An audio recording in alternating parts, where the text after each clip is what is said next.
This conference will now be recorded. Okay, well, here we are at the Arlington Senior Democratic Lunch. And once again, we're doing this virtually, and we're so grateful for Patrick to be able to join us. I've been watching very carefully, and every time I'm ready to press the button on going back to in person, something happens and the positivity rate goes up, or I get a lot of anecdotal evidence from people in our age cohort that are all of a sudden getting infected. So we've put it off again.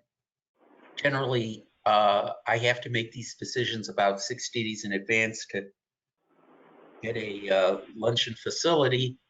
I do acknowledge that Patrick was gracious enough to risk infection and go on Saturday to the Saturday breakfast, and he's still alive. Whether he comes down with COVID in the next few days, we have to see. But we do appreciate him making that effort. We love to follow his example and go back to live in-person meetings very soon. But with this age demographic, we have to be just a teeny bit more careful.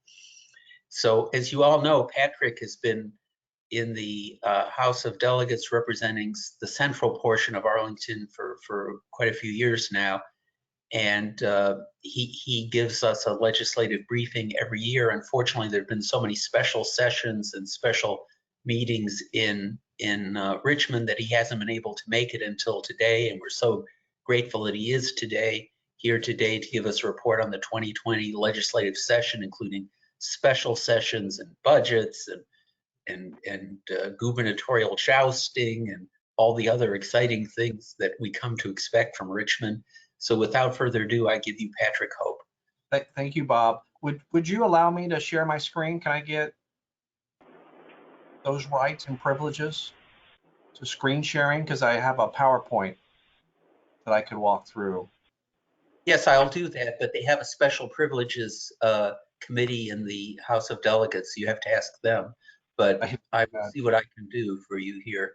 That's privileges and elections. Well, we'll elect you to be luncheon speaker. Yeah, that'll be good. Bob says that let's see here, share. There should be an icon in the bottom of your screen that says screen. Yeah. Yeah. Okay. The next lunch will be on the second Tuesday in August, and you can all mark that for your calendar. And Patrick Hope obviously has nicer slides of the state capitol than I do in my emails, but that's life. So I'll give you Patrick Hope again. Thank you. That's springtime at the Capitol, so y'all can see that slide. So thank you everyone for having me. I've been representing part of Arlington for 13 years, my 13th session, and this is my 4th governor to interact with, and it's just been great fun. This governor is very, very hard to get to know, and I have not met him yet. Certainly by now, I would have met all the governors I've served under, but a lot of lack of communication, I will say, from certainly people on our side of the aisle with the governor, and I think a lot of people are express a little frustration, mainly with his lack of understanding of how government operates, and I think he's had a pretty steep learning curve. In terms of that, he's hired some good people that know government, I should say, but just have not been able to get through with him on some things. I'll give you an example. One of his first executive orders, actually this is executive order number 2, was about the mask mandate, and he learned really quickly. I think there was sort of a media storm sort of educating him when he issued that mask mandate that executive orders don't supersede Virginia statute, and but nonetheless, it's more of a talking point than anything else with him. And so I'll talk about some other things that he's done, but let me just sort of walk through the slides and talk a little bit about the session. As you know, we meet every year in Virginia, which not all states meet every year, and we're also one of the shortest legislative sessions in the country. And we have each session is different. We have one session that's a 60-day session, and of course the other session is a 46-day session. This was our longer session because this is where we do the biannual budget, and so we need that little extra runway in order to hammer out a budget deal. Although Bob mentioned this, how long it's taken us to actually get a budget deal. We've been in special session. We just sort of adjourned for this special session. We're still kind of in recess right now because we expect to be called back in sometime in September to deal with some judge issues. But the session really ended about a month or so ago when we finally got a deal on the budget. And this is one of those years, I'm talking to Democrats now, and I can say this, but we've got divided government right now, and some people like divided government. Maybe some Democrats like divided government, but certainly this has been one of those features where not anything significant passed legislatively, but the budget was something that was significant that passed. And one of the values that we have with our budget, and I want to talk a little bit about the budget in greater detail, because we had a tremendous surplus this past year, and that led us to be able to put some more money into core government functions. Now, the governor felt very strongly that the vast majority of the surplus should be devoted towards tax relief. Democrats felt strongly that the majority should be focused more towards core government services, and that's really where the conflict was, and that's why it took so long for us to get a budget deal. So I'll talk a little bit about the budget because there's a lot of significant impacts in the budget that I think are very positive, and I'm very proud of the budget that we got out. Not everything was perfect. There's some things in there that I didn't much care for, but by and large, in the totality, we got a really good budget that we can be proud of. And I'll talk a little bit about the legislation because this is the part where divided government comes into play, where you got a bill that gets pushed through on one side on a party line vote, but when it goes over to the other chamber, it gets defeated right away. And I'll talk a little bit about those, but all the bills that I'm going to mention, none of them got passed because they passed the House, but they failed in the Senate. So let me just sort of introduce, we got a new cast of characters. This is a tip of the hat to The Who, Meet the New Boss. It's not same as the old boss. And so, we've had a couple of really good Democratic governors with Terry McAuliffe and Ralph Northam were fantastic governors for the Commonwealth and moving our agenda forward.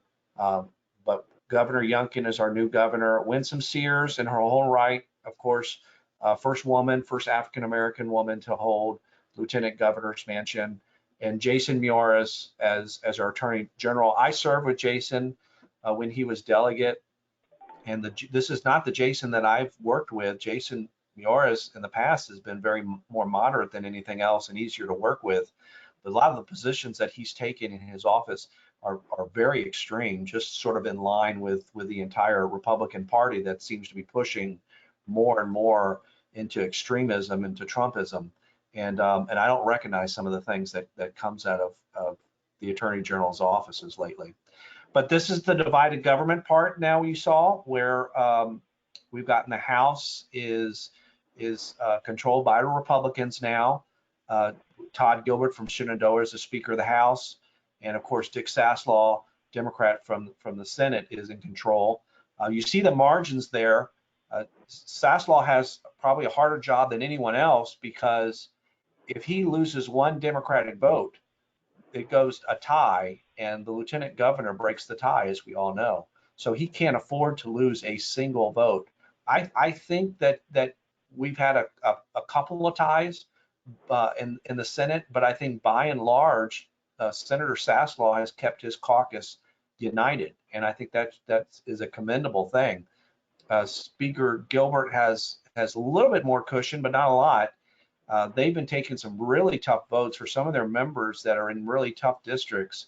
They have forced them to take some really tough votes, but he's been able to keep his caucus together as well too, because he can only afford to lose one or two votes.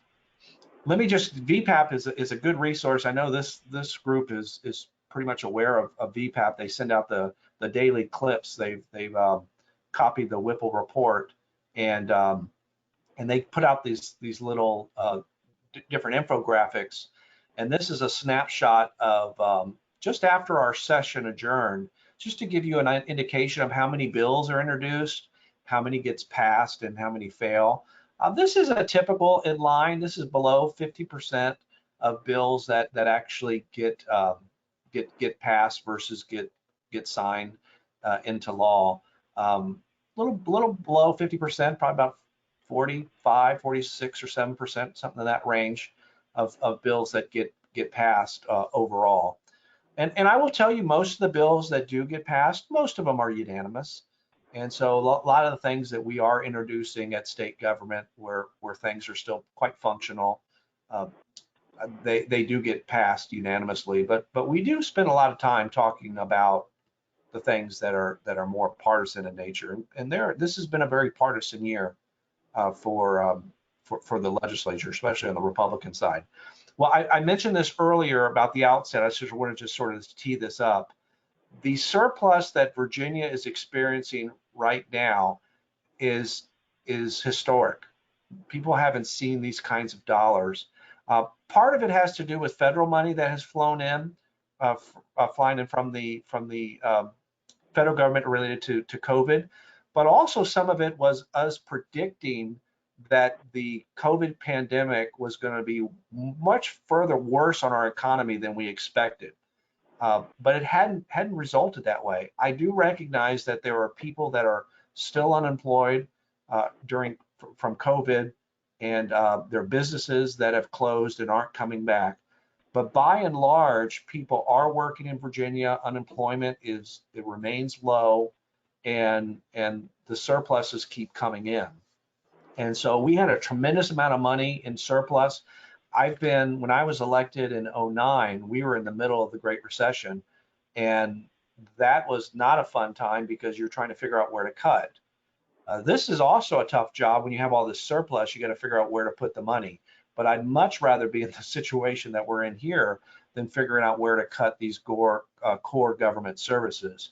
That last bullet at the bottom, for anyone who says that Congress doesn't do anything for you, that was from their infrastructure bill that we got done under President Biden, and it's overlooked. It's not talked about as much anymore, but Virginia receives about $8 billion over the next few years in infrastructure funding, and so that can be something to maintain our crumbling roads and bridges and rail. And so that's money that's outside the Virginia pie that we're using for infrastructure improvements. That's federal dollars, and it's guaranteed for us to start to execute. So that reserve that I mentioned wasn't even taking that into account. Well, here's sort of the bottom line of what the deal came down. The governor got a lot of what he wanted on tax relief. Democrats wanted tax relief too, but we just wanted more of it to go towards core government services. You know, when I knock on doors, when I go to forums, have coffees and different town hall meetings, people normally don't stand up and say how undertaxed they are, but they do talk about how gap funding that we have in core government services. And so that's where we wanted to focus a lot of the surplus on. Couple of highlights though, you will be receiving a one-time tax rebate. It'll probably come, I would imagine, end of August, maybe early September. I don't know exact the timing, but it's going to be in that time frame.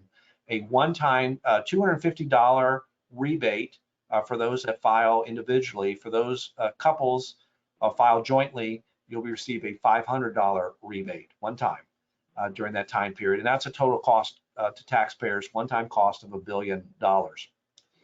You know, Governor Youngkin, time candidate Youngkin, was campaigning on repealing the grocery tax.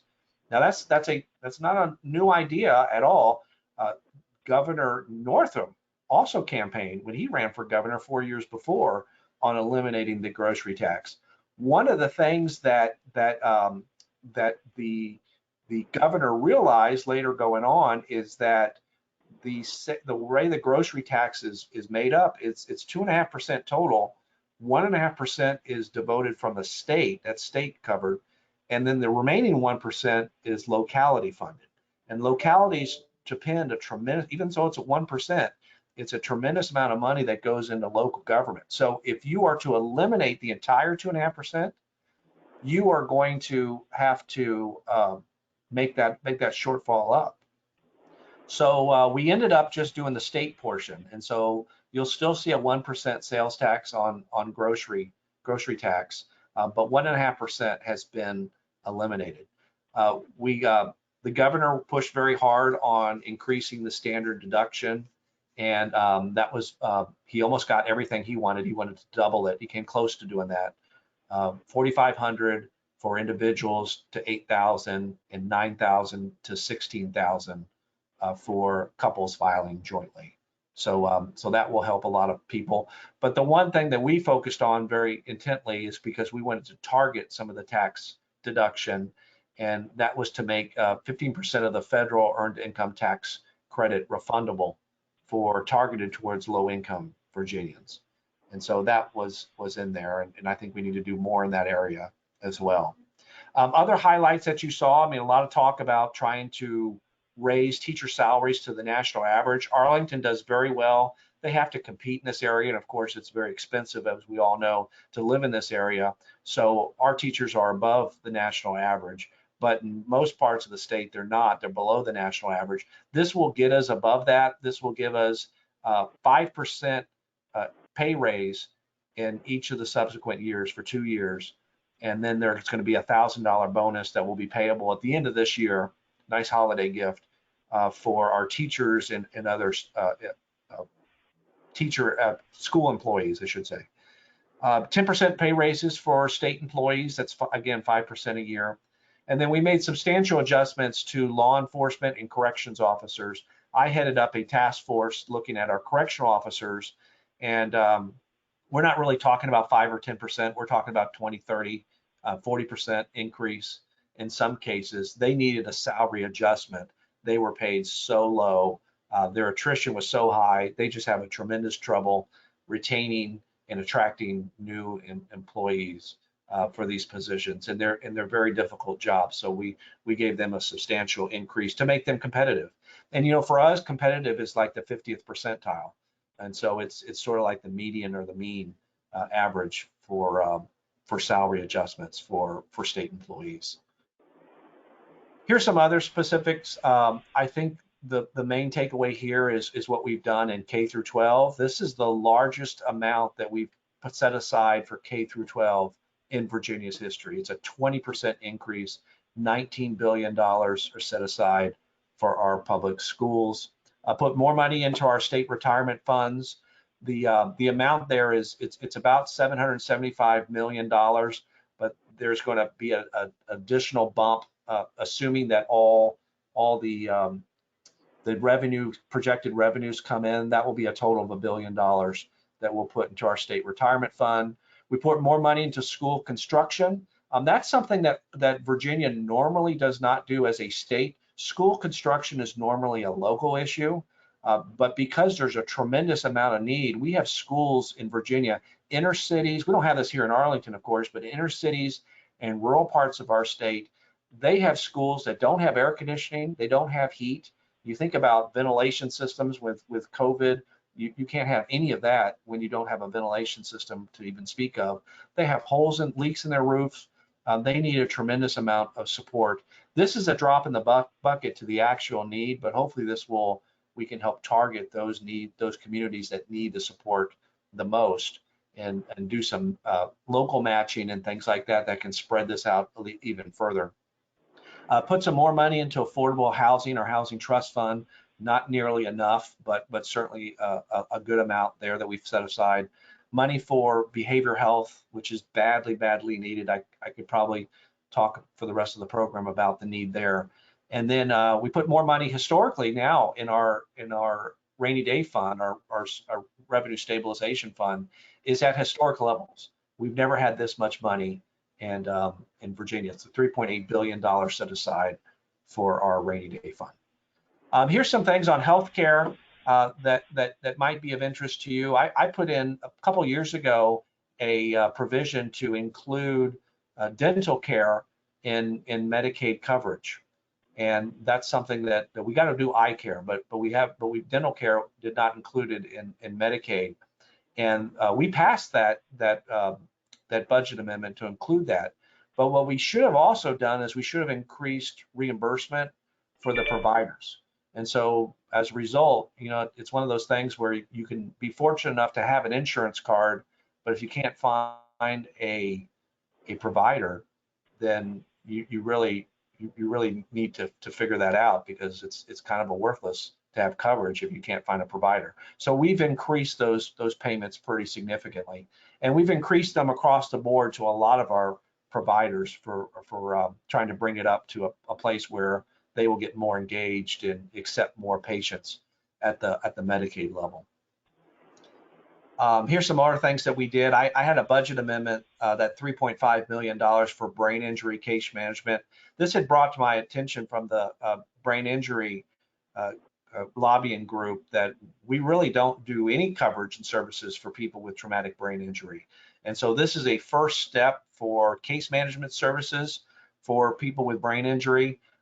The ultimate goal here is to turn this into a Medicaid waiver where we can draw down federal dollars for people that suffer from traumatic brain injury to get more coverage and more services and support. So this $3.5 million will also have a federal match. So that's $3.5 million of state dollars, which will turn into another $3.5 million to $7 million. And so I was very pleased to get that budget amendment through. Let me keep going here. On behavioral health, I mentioned putting more money towards community-based services. We have fully funded STEP Virginia. STEP Virginia is our effort that we started probably about, I'd say, 6 years ago or so, right after the tragedy with Senator Deed's son, that we realized that there was a significant disconnect between hospital care, outpatient and inpatient care, and people getting the services that they need. And we took a comprehensive look at the funding gaps, and we have finally started to implement all of STEP Virginia, which puts a lot of these services in the community. You can think of it this way: it's more prevention than anything else, but making sure that people have the services available to them when they need it. The Marcus Alert, we funded more Marcus Alert locations. Something that happened during session that I'm very disappointed about when it comes to Marcus Alert. For those of you that don't know, Marcus Alert, which would in some cases it could create a crisis stabilization team. I'll give you a real life scenario. The store clerk at 7-Eleven will call law enforcement when someone might be panhandling outside the front door, and customers don't seem to care for that. And so 7-Eleven will call the police, and the police will come with their sirens blazing and arrest the individual and take them to jail. Totally unnecessary. He's probably someone that has a serious mental illness, certainly someone that's homeless. He needs some services and some support. And so the idea behind the Marcus Alert is to create separate crisis intervention teams that, instead of coming with the police department, these individuals could have their own team, or they could be embedded in the police, but they're sort of the lead type, and they're not someone coming in to escalate a situation. And so we have one here in Arlington, and we're expanding the program statewide. The thing I mentioned that I'm disappointed about is a bill passed. I amended it in the House. When it came back to the Senate, it came back that it allowed rural areas with 40,000 people or fewer to opt out of the Marcus Alert program, to opt out of this service. Marcus Alert is best practices known across the country. And if you look at a heat map of the entire state of Virginia, it's more than half of the state is consumed of localities with 40,000 or fewer residents. And so that means that these people are exempted from having the requirement to have a Marcus Alert. And I'm very disappointed in that. And I raised an objection in the House floor when it came back, and it passed on a party line vote. Very disappointing that we now have different levels of service in rural areas versus urban areas like Arlington. And that's the most troubling part. Hey, Pat? Yeah, Michael. Yes, sir. Michael Raisin. There's also going to be a, maybe you can speak about this a little bit, a special number. Yes, 988. Could you speak about that for I'm glad to. This is very timely because I'm looking at the date. I believe it's July the 18th So it's next week, probably a week from today, if my calculations are right. That 988 is a new national number. It's going to be like 911. You know, that's a national number. We're going to publicize it. And when you dial 988, and if you're in a mental health crisis, suicide, those kinds of things, you can call 988. It will the national number will patch you to an area that's closest to your area code, and they can help provide services to you. If it's something that you just need someone to talk to, or if they can connect you to services, it will be available 24/7. Virginia is one of a few states that has put some funding into the 988 program. I'm concerned. I know that it will be covered. I know that it will be covered 24/7 throughout the state. But my concern is that we make sure that we have providers ready if you need more than just a conversation. And we want to connect people right away, because if you take the time to call 988, you're someone that needs services right away and you can't wait. And so we need to make sure that those are connected. That's going to take a little bit more time. We're doing what we can to get services in place. The CSBs, of course, are part of this, integrally a part of this too. But thank you for bringing that up. 988 is going live next week, and it's something that we need to do a big PSA about to let people know. And that's why, you know, I don't know if people are aware of this, but there's been a crisis that's happening throughout the state, throughout the country, of people needing psychiatric services. There's been a bed shortage for a number of years. COVID has just exacerbated, made this worse and worse and worse. That's also because people are coming forward. Parents are bringing their kids, loved ones are bringing their spouses. It used to be that, you know, you'd have to be dragged kicking and screaming, or you have to get a court order for you to get services. But now people, because we're trying to reduce the stigma, it's okay not to be okay. It's okay to come forward and say, I need help. And people more and more are taking advantage of that, which is a great thing. I think 988 is an extension of that, allows put these services in place where people can get assistance when they need it. We as policymakers need to make sure we have the infrastructure in place on the receiving end to give people the support that they need, and try to prevent someone from going into crisis in the first place. Let me shift over here to talk a little bit about some of the bills. And I'm going to emphasize, I said this at the outset, I'll say it again. These bills were all introduced in the House. They all passed the House, but they didn't survive a millisecond in the Senate, I'm glad to say.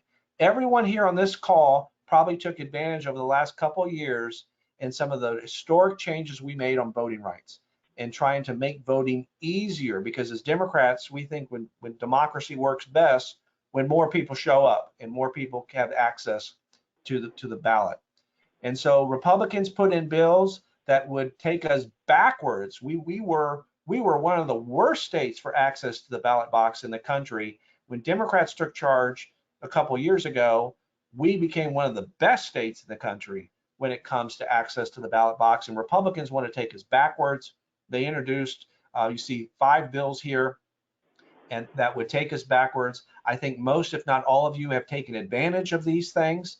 The drop boxes, I think, are incredibly convenient for a lot of people, especially senior citizens, older adults, but certainly for people that are going to be out of town. We got rid of the no excuse absentee voting, allowing same-day voter registration. I'm sure people have taken advantage of early voting. You know, we don't call it absentee voting, early voting, extending that from 15 days or 14 days to 45 days. Republicans wanted to take it back and repeal all those things. And so they wanted to shrink the amount of time that people have access to the voting ballot. All of these bills passed on a party line vote in the House, but they all were fortunately defeated in the Senate. And that's why it's really important that elections matter, and we know who we're electing to protect our voting rights. Minimum wage, as you know, we raised the minimum wage. We tied our minimum wage until recently up to the federal standard of $7.25. And Democrats passed a law to raise it to $15 by 2026. Sooner, in my view, if we could do it, and that's something that's on my mind. But Republicans wanted to cap it at $11. And they tried different ways. They just kind of threw something to see if it stuck to the wall. They tried one bill that would cap it at the minimum wage at $11 and not go up to 15 ever. Another approach of theirs was to exempt small businesses from the minimum wage. And then the third way was to, which I think was most damaging of all, was to say that if you're getting any benefits, healthcare benefits, vacation benefits, those kinds of things, sick leave, that those would be calculated as part of your wage to meet the $11 threshold. All three of those bills passed the House. All three of the bills were defeated in the Senate, thankfully. All right, so this here is your eye chart, and I put this in here by design. There's probably about 27 or 28 bills here by my last count of gun violence prevention. When Virginia started, all these bills failed, by the way. When Virginia started the 2020 session, we were one of the worst states in the country, just a lot like voting. We were one of the worst states in the country when it comes to gun violence prevention. And after that session of 2020 session, we were one of the best. I think we went to a high B. There's more work to do, and there's a lot of work to do. I'm speaking to you. I was the chair of the Public Safety Committee, which got all these bills through. And we had to work our members. Some of these issues are not. We got to educate people about the importance of it. My regret, of course, I've said this publicly, and I will work my hardest to make this, to go back and change this. Is we did not get a ban on assault weapons through. And we need to do that. We passed one out of the House, and it didn't make it through the Senate. We also passed a good ghost gun ban bill that out of the House, and it didn't make it out of the Senate. Those are my two regrets of things that we need to go back to do. That's got to be on our to-do list.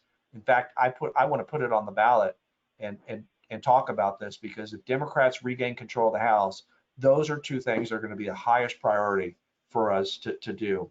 But you think about all the great things that we did over the last couple of years, this slide will tell you that does the exact opposite. It is taking us backwards. And not all of these bills were docketed. I'd say about 80% were docketed. The rest were not, were kind of too crazy to bring up to the floor. And at least I think that's the perception, because it didn't even get a hearing. But all the good things that we did, it wanted to repeal. The one handgun a month.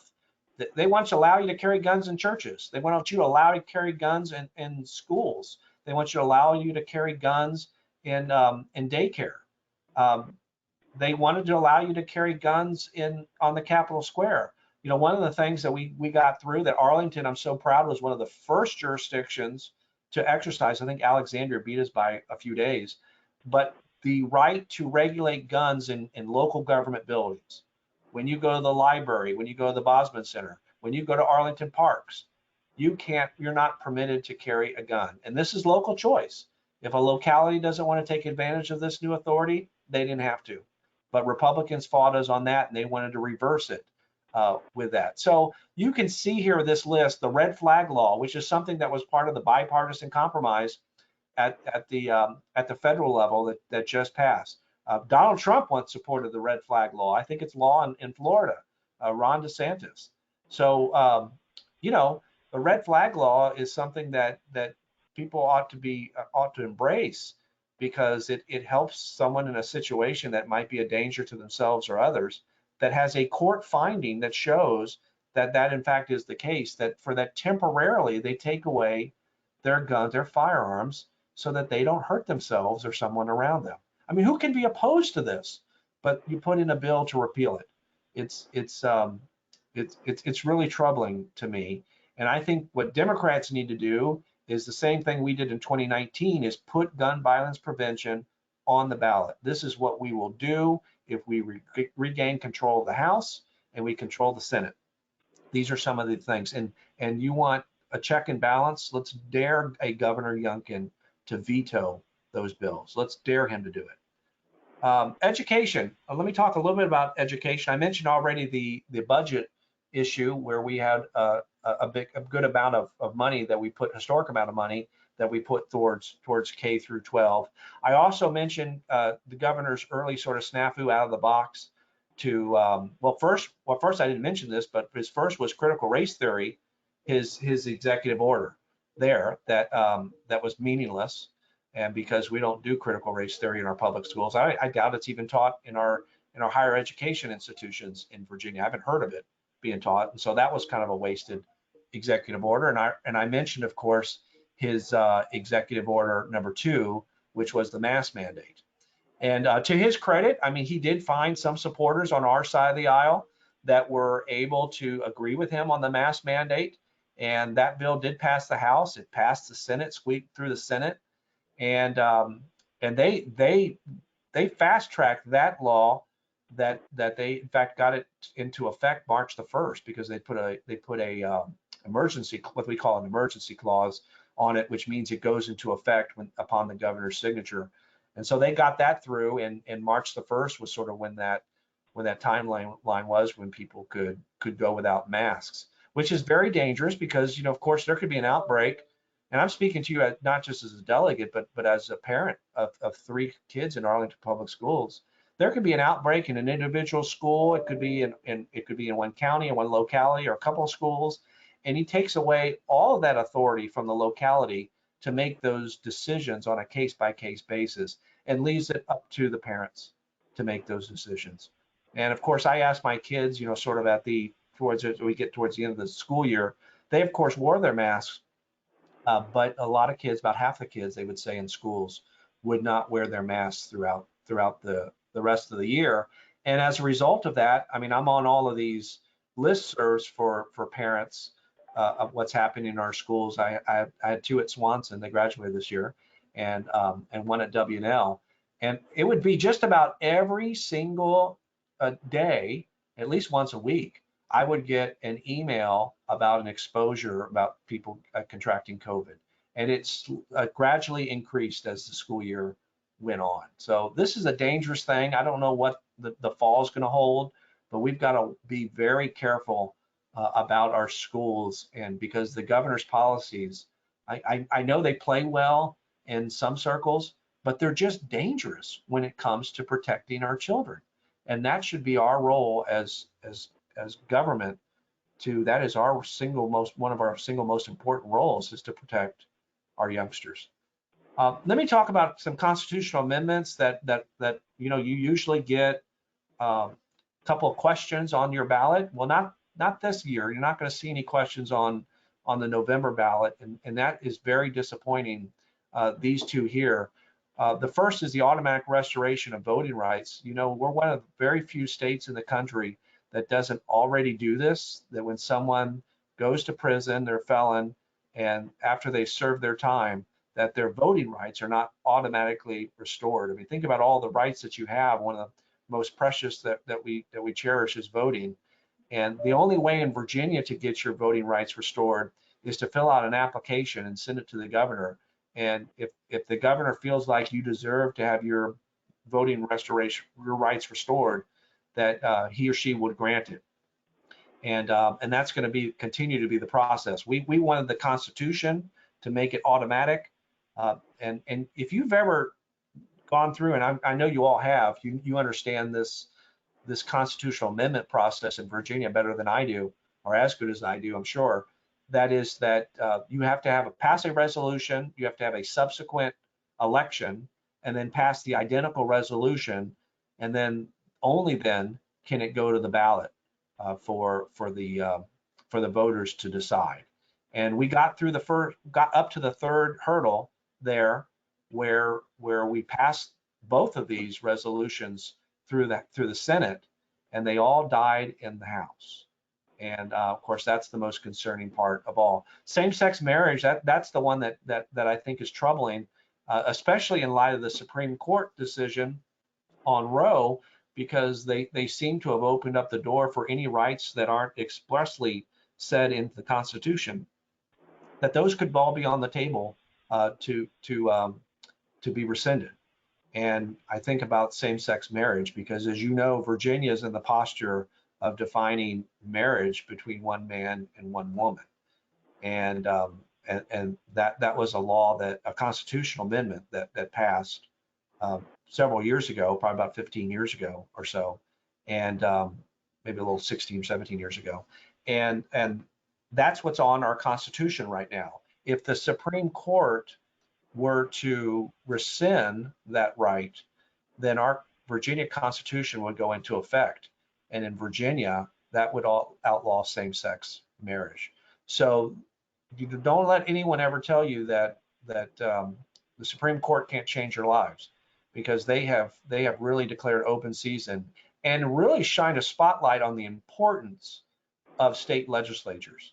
And I've been knocking doors this past all summer, and I remind voters about the importance of state government, and even talking to independents and lean Republicans to tell them, who by the way regret their vote for Youngkin, the people that did vote for him, because this was not the bill of goods that he campaigned on.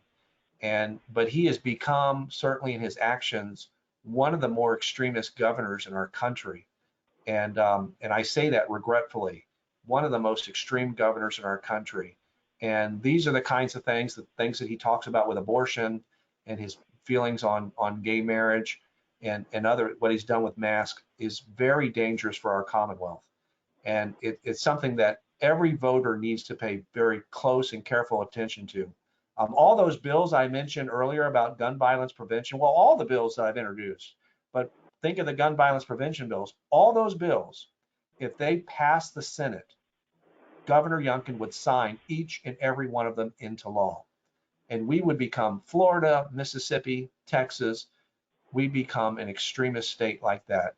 And that's what I keep reminding voters of, how critical our state elections continue to be. Well, this is a list of my bills, and I'm not going to go through all of them.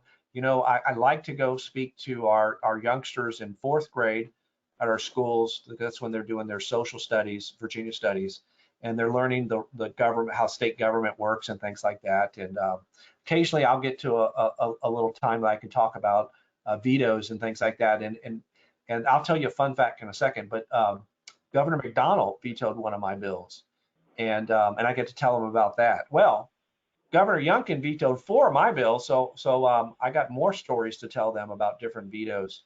And this is an example where the governor, either he was taking a shot at Arlington, or he doesn't understand the bills that he was vetoing. And in years past, when there's going to be a bill that's going to be amended, or even the situation I mentioned about Governor McDonnell when he vetoed my bill, I got a heads up. I got a call. I had a conversation with him. Sometimes it's a difference in policy. But I've never had a bill vetoed just because of a lack of pure ignorance on what the law does. And we had 4 situations in my case, and I think there are other cases as well too, that he was mainly just trying to send a message. These are all the bills that I passed. So I actually introduced, I probably do too much. I introduced almost 50 bills this year. And these are the bills that actually passed. There's like 17 bills here. So it's nothing targeted personally at me, because he signed all my other bills, but he vetoed 4 of these bills right here, which is a real shame. But anyway, I'm glad to talk to you about more of those bills if you'd like to.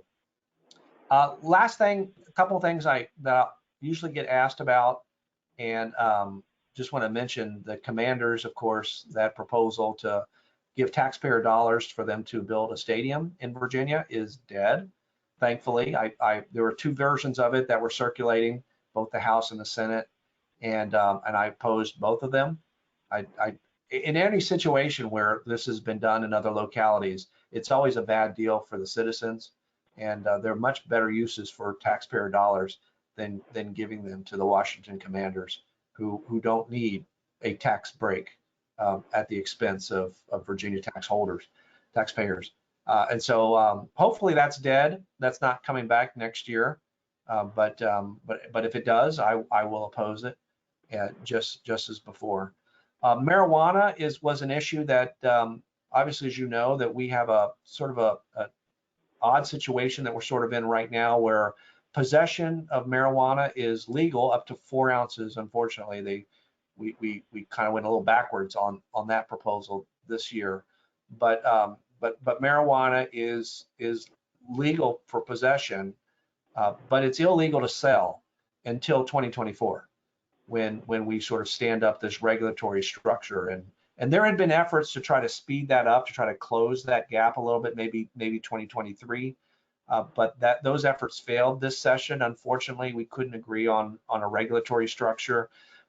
Those on my side of the aisle feel very strongly about when we're creating this structure.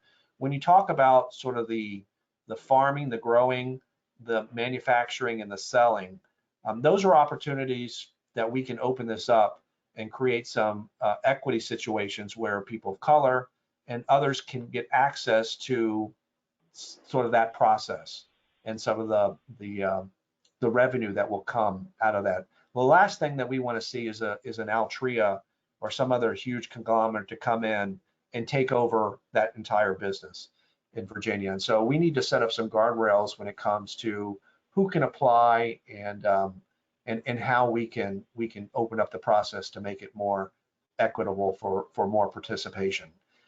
That is a sticking point, I think, for some on the other side of the aisle, and we just couldn't get to a consensus. But hey, 2024 will be here before you know it, and I believe that next session will be a critical year for us to get resolution on this issue. And this is my very last slide, and I'll open up to questions, Bob. This is redistricting. I think probably everyone knows these lines maybe by now, but I think they did a fairly good job in Arlington. I think the rest of the state does have some problems. I know that there's some concerns about how maps were drawn for communities of color in other areas. But I think just looking at Arlington and how they did it, I think they did a fairly good job in trying to keep it as compact as possible. You can see that most evident in what they did with the Senate. They just because of our population, they couldn't fit in just one senator. They needed 1 point, maybe 2 there in order to make it be the whole county. But that's Senator Favola's district there at the Senate, the pink, and that's going to be District 40. And so the Crystal City and Pentagon City, part of Orlando there is number 39. Up on the House side, that bluish color there, that's number 1. That's my district, and so they had the good sense to start at Arlington because that's where everything starts in our state, and that they drew that as number 1. That was the first district they drew. The second district, and they're in the green, and again I'm on the House slide. That is the brand new district that is more of a metro corridor type thing. We have a lot of high rises up there, and it includes most of the RB corridor, although not all of it, but most of the RB corridor, and it picks up at Arlington National Cemetery and picks up at the Pentagon City and Crystal City metro stops. A lot of high rises in that district, and then the sort of the maroon reddish color there is primarily in South Arlington. The rest of South Arlington picks up a little bit of Alexandria. That's Delegate Lopez's district, and that's number 3. So that's Arlington there, and I regret, of course, moving Rip Sullivan out of Arlington, but rest assured they pushed that. That's the green, darkish green color up there at the very top on the House district. His district will be in McLean and Great Falls area there. Well, So why don't we stop for some questions? Yeah.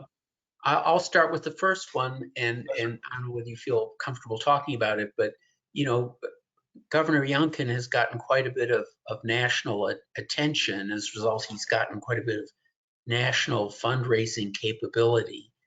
What is the House caucus doing to stay competitive in the 2020 election cycle and so on, in the 2021 election cycle?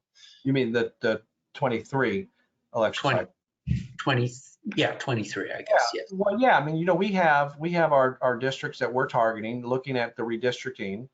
I think that we're in a good place where we're positioned to regain control of the House. I'm very confident that whether the election is going to be this year, which we don't know yet, or it's going to be next year, we're going to be ready. Well, there's going to be an election in 23. We know that for sure.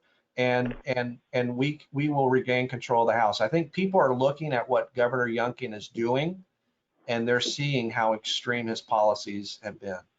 And voters want to see, if you want to have a check and balance on what Governor Youngkin's agenda has been in Virginia, you need to elect Democrats to the legislature. And we need that buffer there to make sure that our rights that seem to be disappearing. You think about abortion as a primary example. I mean, there's a lot of talk about abortion opponents, people that oppose a woman or a person making their own reproductive rights. Up until the Supreme Court decision, it was just talk, because it was believed that this was part of our Constitution, that it protects a person's right to their privacy and to their bodily autonomy. But the Supreme Court, with one stroke of a pen, ended more than 50 years of precedent. And it just goes to show you that the rights that we have are very fragile. This whole democracy is fragile. And it just goes to show you that it's so important that the rights that you receive from a constitution, whether it's the federal constitution or the state constitution, are derived from our government. And it's important that we elect people with government that share our values. Right. And so that's going to be our message to Virginia voters. And I think if you look at some of these things, when it comes to gay marriage, or it comes to gun violence prevention, or protecting a person's right to their reproductive healthcare decisions, they stand with Democrats. And those things are on the ballot like never before. If you weren't paying attention, boy, I tell you, you've got to start paying attention now. And we have a plan to make sure that we've got good candidates that we're recruiting. And I think redistricting will position the House and the Senate to retain control of their majority, and for Democrats to regain control of the House. Another question that was submitted by Steve in the chat is, why didn't the assault weapons ban pass the Senate? The Senate needed, I wish there was someone here for the Senate here to tell me that. The Senate needed a little bit more time to think about it, apparently. And the thing that people need to realize is as tragic as Uvalde situation was, that could have happened in Virginia just as well. You could be 18 years old and buy an assault weapon in Virginia. And we need laws in place to make sure that never happens. They did HBO Sports did a program following a 15-year-old boy in Virginia Beach. This was probably about 5-6 years ago. They followed him in Virginia Beach. He went to a convenience store and tried to buy a Playboy magazine. We all know what that is. And the clerk said, no, you can't buy a Playboy magazine. You were too young. Tried to buy alcohol. Clerk said, no, you're too young. Tried to buy cigarettes. No, you're too young. Tried to buy a lottery ticket. No, you're too young to buy a lottery ticket. Same kid goes to a gun show, walks out with a shotgun. 15-year-old boy. What is it to say about our state laws that doesn't allow that same 15-year-old boy to buy a can of beer or a pack of cigarettes or a lottery ticket or a racing magazine, but allows that same boy to go buy a shotgun? Okay. Does anyone else have a good question for Patrick? Yeah, I do have Mary, something. go ahead. Hi, Mary Gallagher here. Patrick, I thank you so much for this presentation. It was very, very thorough and succinct and wonderful for all of us. I was very glad about the charter schools not going through in this last winter session. And to me, that seems like giving taxpayer money to religious schools. I'm very worried about that case, Supreme Court case that was decided in Maine, where the private school, if far enough away and there's no other option for the child, the state now is going to have to pay for that religious school that child would go to. That could affect us. But on the more immediate thing, I wondered about these lab schools that have now been, maybe it was a bit of a compromise with the Republicans, but to what good do these lab schools serve? Seems to me that they're on university, under the university's umbrella or the college's umbrella. They don't really serve the purpose of a higher education because they're for high school or younger children. And we are paying money, not a lot, but we are paying money to get them established. And I just wanted your thoughts about that whole project we have going here. Yeah, no, and I think you're right, Mary. It was a compromise to get. I think it was 150 million, although 130 million sticks in my mind And I've talked to the Virginia Education Association about this. It's not a lot of money, to your point. And there's very few schools that will be able to stand up a lab school with this amount of money. I mean, first of all, it takes a lot more money to stand up a school. And this is only for 2 years. This is in our budget. This is not part of our code or anything like this. So there's no right to continue funding. And it would be really hard for a school to make that commitment, because a school is a long-term commitment. It's got to be there for subsequent years.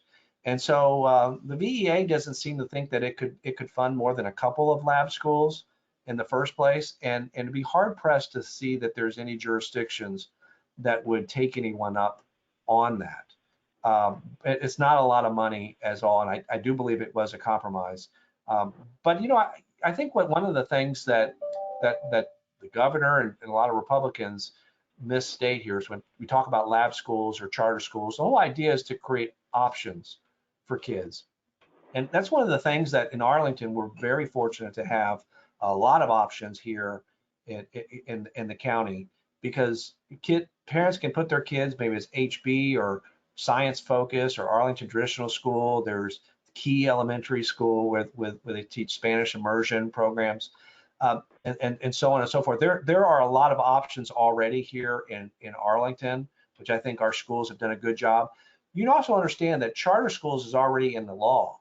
It just school boards have to approve it. And there's a reason why there's no charter schools in Virginia. And that's because that no one wants to do it. Our public schools are really good. And we got to continue to put our funding in the right direction. I guess the one thing I caution Mary about the lab schools is that I prefer to direct that money towards our public schools than anything else. But this must have been a compromise in order to get something through, and I don't think it's going to have much impact at all. Okay, thank you. Any other questions? Okay, well, seeing no further questions, we want to thank Delegate Patrick Hope once again for joining us. The next lunch is the second Tuesday in August. We always welcome people. Bring a friend, and we will see you next month. Thank you so much.